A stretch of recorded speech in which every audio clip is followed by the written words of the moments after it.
Alright, guys, here we are back for a little bit more of an advanced tutorial, hole number 7. Now, what I recommend is essentially just laying up, but laying up effectively. So what I recommend doing is trying to take it over here pretty aggressively, so you can see right around max Epoch 5 spin, more or less, maybe with just a slight amount of curl, because you really can't go wrong with getting just a little bit too left for the most part. So I'm going to try to go right around 5 rings, 1 per. Maybe, as I mentioned, just slight curl. As I mentioned, you know, there's nothing wrong with getting it a little bit too left for the most part. What'll typically end up happening is we'll just end up taking this slope and just trying to nestle right here. You can see a little bit more of that curl would have actually been good, because it would have took that slope and it would have just shot over towards the right a little bit more. It ends up getting way up high here and rolling down. So even just a little bit more curl would have even been just a little bit safer. As you can see, I almost went into the rough. Now granted, from the rough there, I'll still be able to get to the green. It's just gonna be a rough iron shot.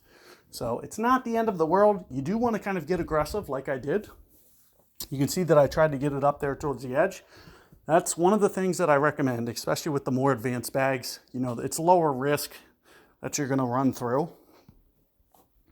So, you know, definitely recommend taking advantage of that, getting it down there as far as you can. And you can see, you know, typically a 5.5 top spin isn't going to kill you, especially if I would have just curled that a little bit more. It would have been even better. So what that's going to allow me to do, you'll also see that make sure that you're using at least a 2 side spin ball, because the side spin is kind of a really important component to the shot. You really want to be able to bend this around, and you can see with what I'm doing with the 4, and you'll see that I'm just staying maybe just a touch through the hole a little bit. Now we are going to curl on top of that. Now also, you know, 6.5 rings may be a little bit light. I'm thinking somewhere in the 6.7, 7.0 rings range. It's a little bit more than 1 per, so that's about 6.9 rings. And additionally, we're also going to curl on top of that. Oh, I caught a great ball. So I feel pretty good about the perfect. But so you can see that it just comes up a little bit short. That might have just been just a micro less on the adjustment too. Maybe just so slightly. But you can see that it, you know, especially with perfect ball, that had a really good chance. I'm getting very honed in on that on just a few attempts. I'm starting to kind of understand how it's running out. With the perfect ball, it would have shot towards the hole. It might have stopped right on the lip. It might not quite have had just enough momentum.